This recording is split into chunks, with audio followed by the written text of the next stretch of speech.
Zena Hitz, welcome to the show. Thanks so much. It's great to be here. So you got a new book out, Lost in Thought, The Hidden Pleasures of an Intellectual Life, which we're going to talk about today. But you're also a tutor at St. John's College. And for those who aren't familiar with St. John's, it's a unique university, but a lot of people don't know about it. What's the curriculum like, and can you walk us through that? Sure. Well, it's a very small liberal arts college. We have about, on each campus, somewhere around 400, 450 undergraduate students. And the program is set up as a encounter with great books, starting with ancient Greece in the freshman year and concluding with 20th century authors in the senior year. And what's particularly unique about our program is that we have a seminar where we read great works of literature, philosophy, political theory, Plato, Aristotle, Adam Smith, etc., Jane Austen. But we also have a mathematics and a science component where we do mathematics, also chronologically, starting with Euclid and ending with Einstein. We have a science curriculum that looks at science from original papers and original experiments. So it's a foundational look at science. And also a music curriculum, and we have also some languages. We study ancient Greek and French. So one of the many things that's unique is that it's an all-required curriculum. That is, there's basically no electives. Everyone does the same thing, which builds a really intense sense of community on campus. That not only is everyone, say, among the freshmen reading at the same time, but there's a common store of books that the students can call upon as they progress in their studies. And they can talk to anyone on campus about these things. So the other unique thing about it, apart from the, so to speak, the content of the curriculum and the books, is that the classes are conducted by discussion. So the faculty, like myself, we take more of a side role, more of a collaborative role. We don't call ourselves professors for that reason. We don't hand down the truth from on high about what is going on with the material.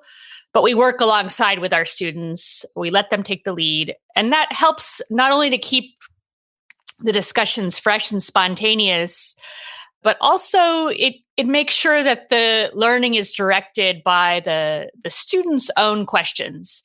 So we're trying to keep the liberal, that is the freedom in liberal arts education. We think that education is about cultivating a free mind, a person who can formulate their own questions and undertake their own answers. And so it's important to us that the students be given a lot of responsibility over their learning. So that's it in a nutshell. We have also MA programs for adults, which are probably more common among your listeners. But that's the core of what we do is our undergraduate program. And the two campuses, there's one in Maryland and the other one's in Santa Fe, right? That's right. So the Annapolis campus is closer to all of the East Coast stuff, but the Santa Fe campus is exceptionally beautiful. So that's what divides us is the preferences between the two places. I love Santa Fe.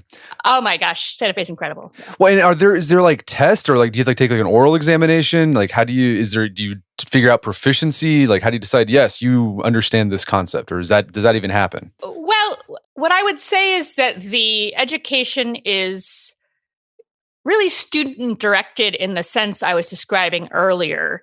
That is, an individual student is meant to bring their own questions to class and undertake their own work and come to their own conclusions. And going along with that, we think of learning as being progress that a student makes. I mean, if you think about it, what's learning? Learning is moving from one place to another. You start in one starting place, you end up in another place. And our ordinary schemes of education, which rely on testing and competency and so on, don't really respect that fact about learning. It's more about reaching a certain set standard. And for this type of education, I guess I'd say there's a minimum standard. That is, you have to stay engaged. You have to be thinking seriously. You have to be putting in some work, turning up for class. But I think we're reluctant to say there's one thing that a liberal educated person should look like. So no, we don't have many tests. We do have some oral exams, which are really more like conversations about what the student read, a way to explore one-on-one with the student what they've been thinking about. And we have large essays every year and also for many small essays for classes. But we try to de-emphasize grades and de-emphasize in general the cultural achievement. not because we're hippies necessarily, but because we think that learning is something which is individual and is best determined by an individual and an individual's progress. Well, let's talk about how you ended up at St. John's, being a tutor at St. John's, because I think it's sort of like this book is in some ways, it's a sort of an intellectual biography of how you've gotten to think about what it means to have an intellectual life. You weren't always at St. John's. What were you doing before that, and how did you end up there? Well, I was an undergraduate there. I had heard about it as a high school student and was totally repelled. It sounded completely boring and uninteresting and nothing like I wanted to do. But I was on campus for a summer program for high school students. We had a class that was taught in the St. John's style, and I was just instantly enchanted and wanted to stay. So I had a very formative or maybe transformative experience there as an undergraduate. And then I went away to graduate school, and I ended up by some good luck in some very elite programs. So I became a research academic. So research academia is the most prestigious part of academia. And that's what, the great research universities, the R1 universities, are the prestige centers of American education. So I was a research academic, and I taught at mostly public universities for a number of years, 8 years, something like that. And I think there were two things that went wrong. At first, of course, coming from St. John's, it's a wonderful place, but we prize the amateur. We prize the lover of learning for its own sake. And that has a certain cost. That is, you can miss out on really understanding a topic in depth, in all of its context, in all of its facets, with all of its details. And I actually loved that aspect of being a research academic. I loved getting into the depths and the details of the materials. I was a scholar. I still am a scholar of classical philosophy. And so I was doing scholarly research, and that was supposed to be the center of my life, the center of my career. And I found it harder and harder to feel motivated by it. I enjoyed it, but it seemed a bit, the audiences are small, and it's not obvious really what the social worth of that kind of research was, or it wasn't clear to me then. And then the other thing that drove me down in ordinary academia was the teaching, which, as in most places, it's large classrooms, which really require, a focus on lectures, a focus on digesting down the material into a few points that need to be memorized or learned and then repeated. And that just wasn't the type of learning that I wanted to pass on to my students. And it was frankly boring after a while to keep doing it. It's not intellectually exciting for the professor. And I suspect in most cases, it's really not intellectually exciting for the students. I think a lot of what's happened in our universities as far as the humanities or the liberal arts is concerned is a kind of deadening of intellectual excitement thanks to these large classes, which are really not suited to the subject matter. So anyway, I got disillusioned. I kept casting around for something different, some different way of doing things, couldn't figure it out. I had undergone a religious conversion right after I finished my PhD. I became Catholic. And so it was natural for me as a new convert to look at the various kinds of weird ways of life that the Catholic Church offers. So I ended up leaving the profession and living in a Catholic religious community for a time in rural Canada for 3 years. And when I was there, I thought a lot about, I couldn't do much intellectual work. I had to really just be a more ordinary, grounded human being. And that forced me to really think about why intellectual work, why study matters for ordinary people. And that in turn made me realize that I could be happy as an academic if I went back to St. John's as opposed to the research academic life that I'd been living previously. So that's a somewhat long-winded version of the story that I tell in the first part of my book. Well, let's talk about digging into the book and sort of your philosophy about learning. You say that learning, the intellectual life, there's hidden pleasures to it. Like what sense is the intellectual life, the pleasures of an intellectual life hidden? Well, the concept that seems to be central is learning for its own sake. So if most of us these days, when we think about going to college or going back to graduate school, we're thinking about trying to either advance ourselves in our careers in some way, get better jobs, get more prominence, or make an impact in the world in some way, make a difference, as they say.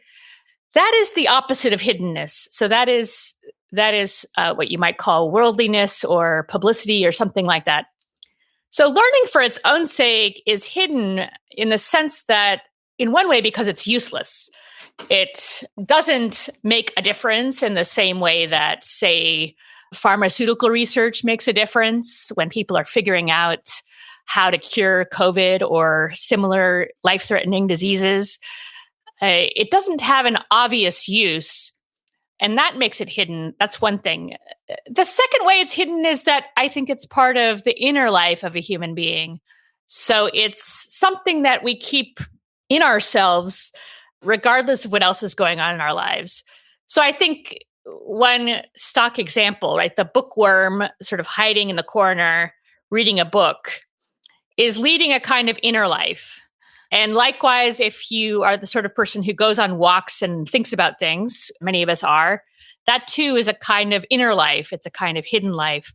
So I wanted in my book, because we hear so much praise of impact and making a difference, I wanted to praise those other features of being a human being: what's private, what's inward, what is for its own sake, what doesn't necessarily make a splash. Because I think that, in fact, we need those things in order to be happy, healthy, flourishing human beings.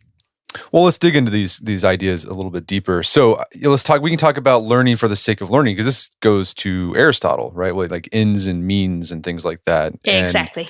Right. And I think today in the modern world, we typically think of education, I think we give it a lot of lip service, like, hey, learning for the sake of learning. But when we go to college, like what we mean is, well, you go to college so you can get a career and make money or whatever. That's right. So I think I want to be clear. In a way that I'm not always in these types of interviews, there's nothing wrong with learning for the sake of something else. That is, there's nothing wrong with studying medicine in order to become a doctor, or studying massage in order to become a massage therapist, or any of these things. There's nothing wrong with that. Becoming an engineer. The problem is when we think that that's all there is to learning. And I think we think that's all there is to learning because we think that's all there is to life. Whereas if you think it through along the lines that someone like Aristotle thought about it, your life doesn't make sense if everything is a means to an end. So some things have got to be means to an end. If you want certain things, you do certain things to get them. But we have a weird tendency to be workaholic, to instrumentalize absolutely everything, to seek out modes of achievement as if they were valuable for their own sake and not for the sake of something else. So in other words, let me use a more down-to-earth example. I think I'm being a little abstract. If I ask myself, why do I eat breakfast? Now, that's an instrumental activity usually. You eat breakfast for the sake of a bit of energy to get through your day, to stay healthy, for nutrients. Well, why do you do that? Well, you do that because you need to work. You do that because you want to be there for your family. You could imagine giving a string of answers which never culminate in anything. What you want, it seems to me, to say about your own life is that there's some activity or set of activities that is what your life culminates in, that constitute your well-being or your happiness, whether that's playing music or being with your family or studying or going on walks in nature or whatever it is. There has to be something like that, or your life doesn't make any sense. So that's the thought about means and ends. And that's the danger of instrumentalizing learning, is that we lose track of the fact that there are forms of learning that are really just for their own sake. They don't have any use. And those are the things that need to be especially preserved in a market economy or in a very utility-focused culture. We need to make a special effort to preserve the things which don't have an obvious use, because they're, in fact, in a certain way, the most central things for us, the places in which we flourish and are happy, in which our lives culminate. Well, all those things you described, taking walks in nature, spending time with family and friends, learning because you just enjoy it, like that's what we would call leisure. But you have this great section in the book, like particularly in America, we kind of lost touch with what it means to have a leisurely life. I think that's right. And I think you can see that actually I mean, it's a bit of a cliche, but the contrast with European culture, where there's a bit more of a sense that there's more to life than work. And you see that in the way they take vacations and the way they use their weekends. I'm sure it's changing just as we have. I'm not sure it's built into Europe or anything like that. But whereas I myself, and I know many people who are like me, we're content working 60, 70, 80 hours a week. And you have to ask yourself at some point, what are you doing that for? Is that really what your life is all about? One example I use in the book that I found very moving. It was an essay on Medium a couple of years ago by a journalist named Lauren Smiley, who's based out in the Bay Area. And she was describing how, in what's called the gig economy, you have these workers who are stacking job upon job to make a living. They're an Uber driver part of the time, and they do Amazon delivery part of the time, and they just stack thing upon thing. And then she looks at the people that they're serving, the sort of high-end tech workers in the Bay Area, and what are they doing with all of this time that's created by all of these conveniences, the DoorDash and the Uber and the delivery and the home cleaning service and the home hairdressing service and the home organizing service. What are they doing with all the free time? Well, they're working more for their companies. So they're putting in these huge long hours a week. So you get this image of an upper class and a lower class, each of which is working their absolute butts off. And it doesn't make sense. Human beings are meant to have some parts of their life that are dedicated to leisure. And leisure is not just resting up so you can do more work. It's what your life culminates in. It's what makes you flourish as a human being. And that requires some discernment for individuals, but it's always something for its own sake. I think it always has that structure. Now, you had this great section you're describing that dynamic. You have all these like gig economy workers working for these titans of Silicon Valley. And I'll read it because I thought it really hit me. It says, "The masters," quotation marks, "of our current servant class have no leisure either. The slave is a slave of a slave. And these days, at the top of the heap of slaves, there's not even an exploitative gentleman farmer writing essays, dissecting animals, and speculating on the nature of the political, but another slave at a higher social rank." Yes, that's right. When Aristotle wrote, of course, Aristotle's notoriously what you'd call elitist. Elitist is, in a way, kind of a weak word for it.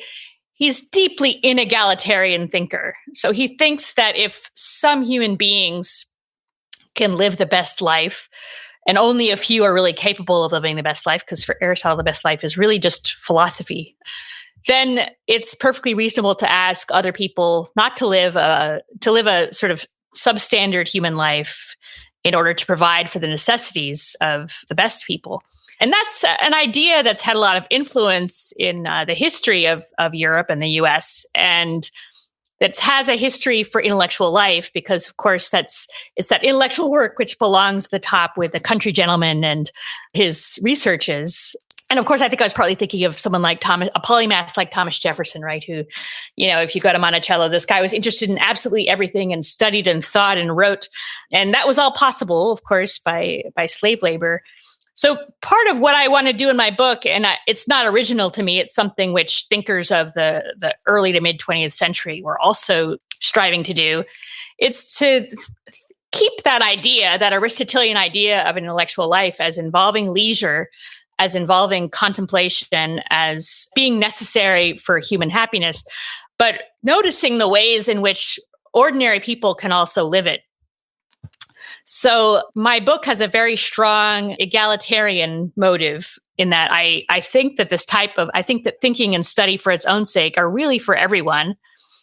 And I want to bring out the ways in which they benefit the lives of thinking and studying, benefit the lives of ordinary people. And going along with that, I think it's going back to the passage you read. It's of course deeply ironic that the aristocracy that we have now, such as it is, has no leisure, has no beautiful products or incredible books, or it just keeps producing more and more of itself. That is, more and more conveniences, more and more devices. And there's a sense in which our common life, as well as our individual life, is missing a point, is missing some meaning or something fundamental. And what is it about learning reading the great books. It could be like, or learning about art or music. How is that different? Someone can say, well, I have leisure. Like I play a video game, I watch Netflix. I mean, how are those different from what you're kind of encouraging in the book? That's a great question. And I try, I think I fail sometimes. I try not to be too moralistic about it. So I do think there's a difference between Netflix, doom scrolling on social media, playing video games. Those are normally what I would call a distraction. They're not bad. Sometimes it's the best you can do. You're just too tired to do anything else. But they're not restorative. There isn't necessarily any kind of personal growth that results from them. The way that you tend to grow from learning, it's one of the things that makes learning. So the distinction's a bit intuitive and it's a bit flexible because, of course, you can imagine someone who really thought, there's actually a philosopher working now named T. Nguyen, who is thinking about games, including video games, and the ways in which they can be contemplative or the ways in which they involve real thinking. And that's, of course, a real possibility that you're really thinking about things when you're playing games, or you're exercising a creative capacity, like as you would in creating art or music. But in general, the difference is between distraction, something which wears you down in the end if you do it for too long, something which makes you feel empty after a long period of time, and the kinds of activities which are nutritious, so to speak. They give you something to grow from, to live on, to find rest in. And I think everyone can feel that distinction with a bit of reflection. We all know which things are restorative or make us grow, and which things really just in the long term aren't good for us. For me, it's social media. That's my distraction of choice.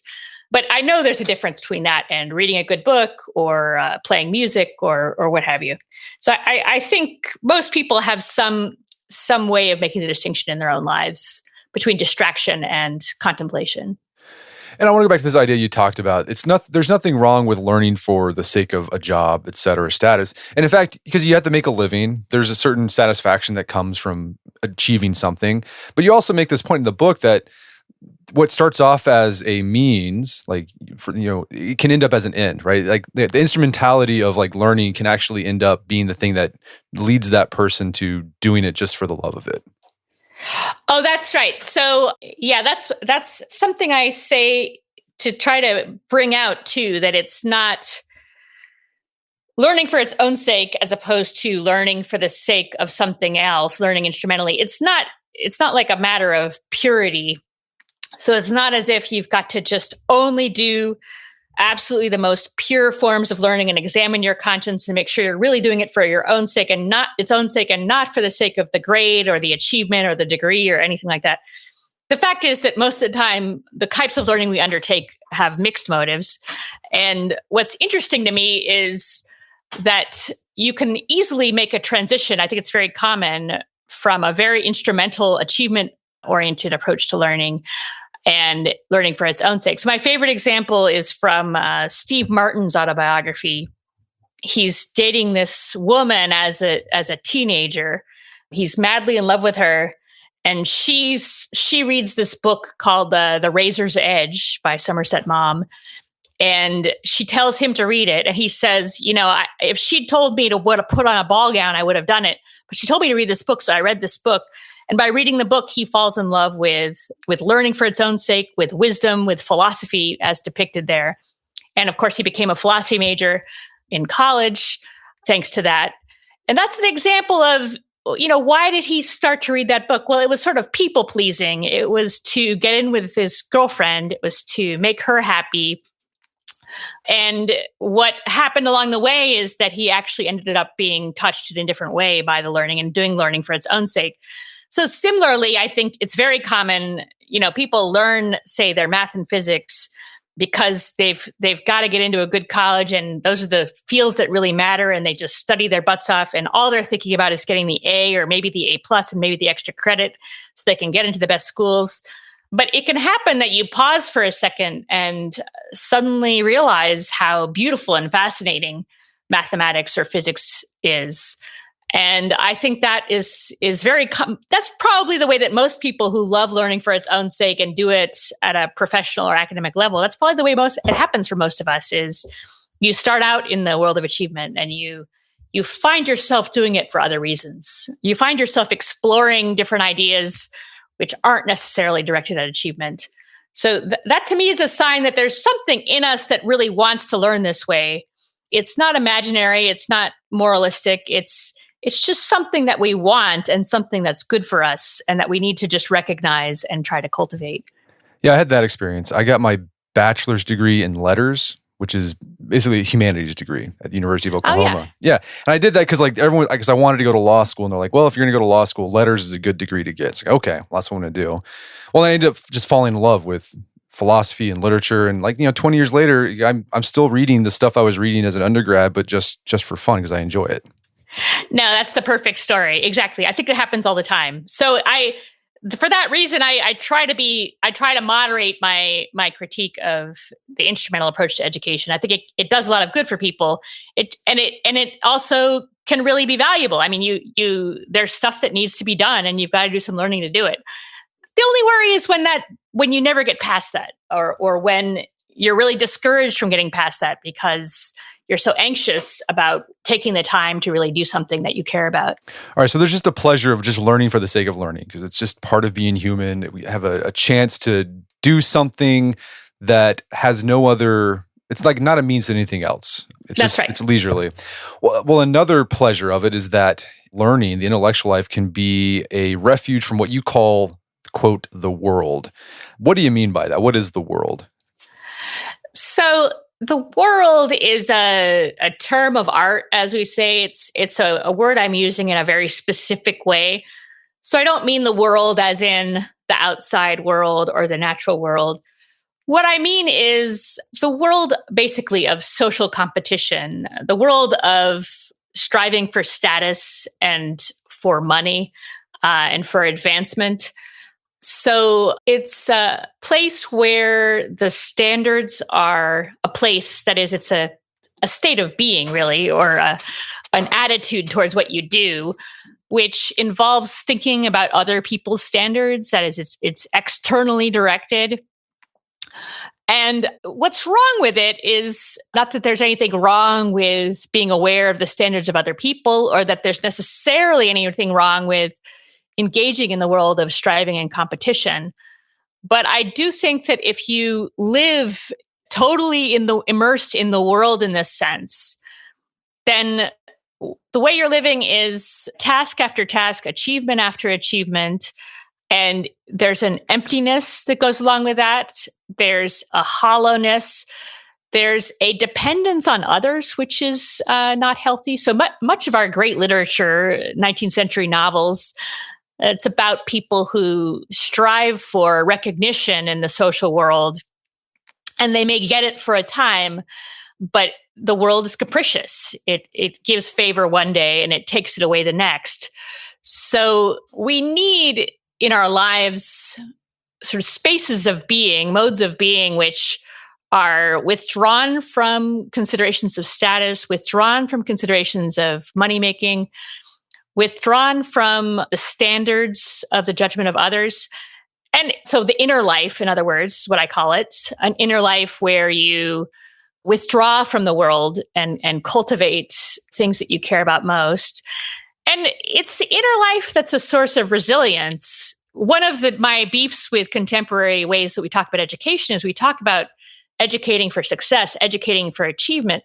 There's nothing wrong with success and achievement, but they're not exactly always in our control. And you need to have resources within yourself to handle whatever happens. You need a way for your life to be rich and meaningful, even in the worst circumstances, even in failure and despair. No, well, I get that, because when I was reading that section, it really resonated with me, because this idea of the world, whenever, I think everyone has to engage with it to a certain extent.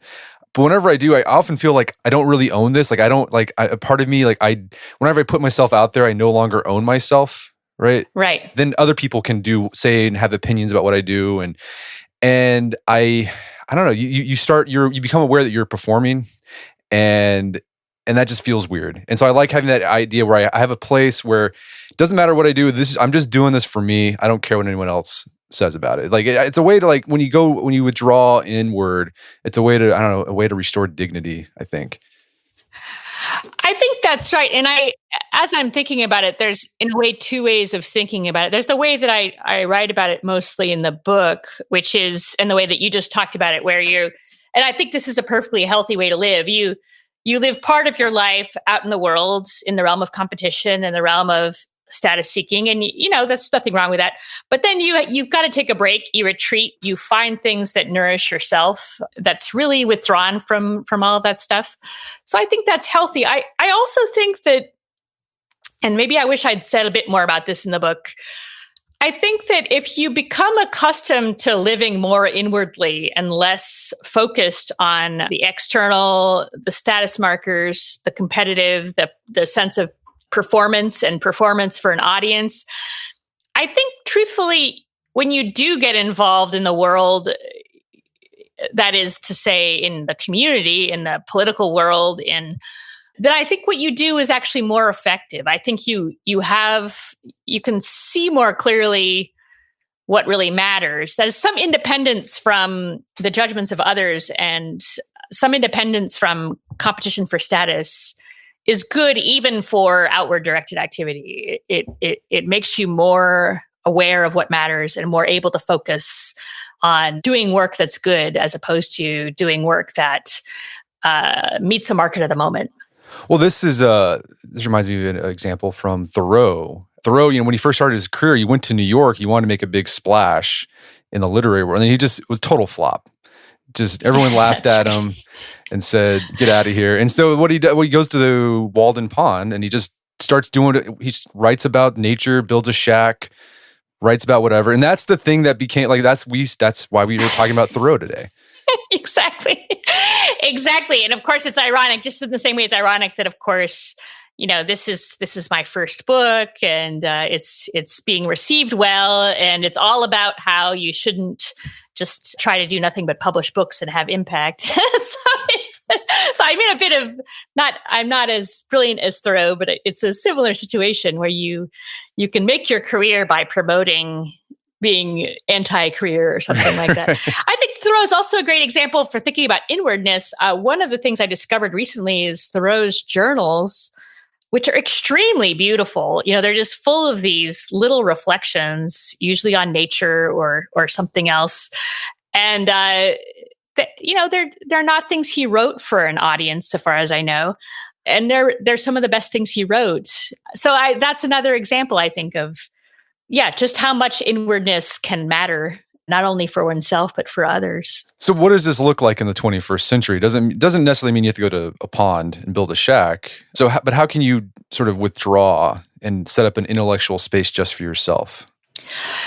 Well, I think that's what's challenging for most of us, especially these days, if you have the good fortune to work remotely.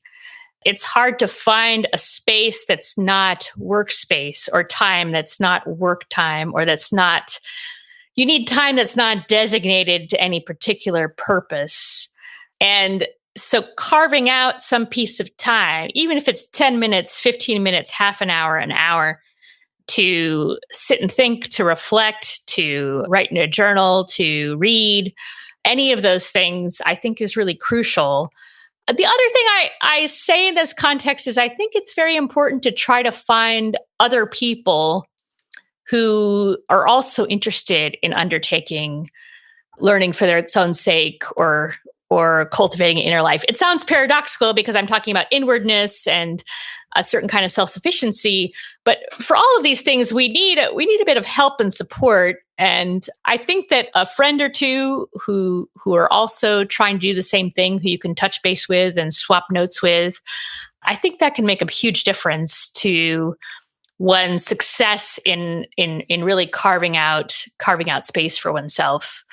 But it's so variable and so dependent on people's circumstances, the types of work they have, the types of family life they have, that it's hard to give very specific advice, apart from carving out space, no matter how small, carving out time, no matter how short, and finding people to talk to about what you're doing so that you can have some support in that. Yeah, conversation, one of those human activities, just it's pleasurable just for the sake of doing it. Exactly. I think that conversation for its own sake is also something a bit endangered. And where a conversation where you're really trying to seriously work something out with someone else, but not for any particular purpose. I think even I don't have conversations like that as much as I used to have, or as much as I might want to have, even though I'm supposed to have built my life around it. So I think conversation is great. Well, I think what a lot of people try to do, they try to do it on the internet. Like they try to tweet this stuff and that never works. I don't know. I mean, maybe it does work. I've never had good, but like the best experiences I've had is when I've been with people I know. I've had like this connection with them. We're in person and we just sort of bounce ideas off each other. They go different places and it's edifying. When you try to do that on Twitter, I don't know, the mode of communication doesn't really allow that much. I have to say, I've had a very good experience on Twitter. I've been on for a little over a year. I got on to promote the book. I think one thing it's good for is connecting with people who have similar concerns or similar values. So I've met a ton of people on Twitter who are seriously interested in learning for its own sake, who I never would have known about otherwise. Some of them are academics who are doing similar work as I am.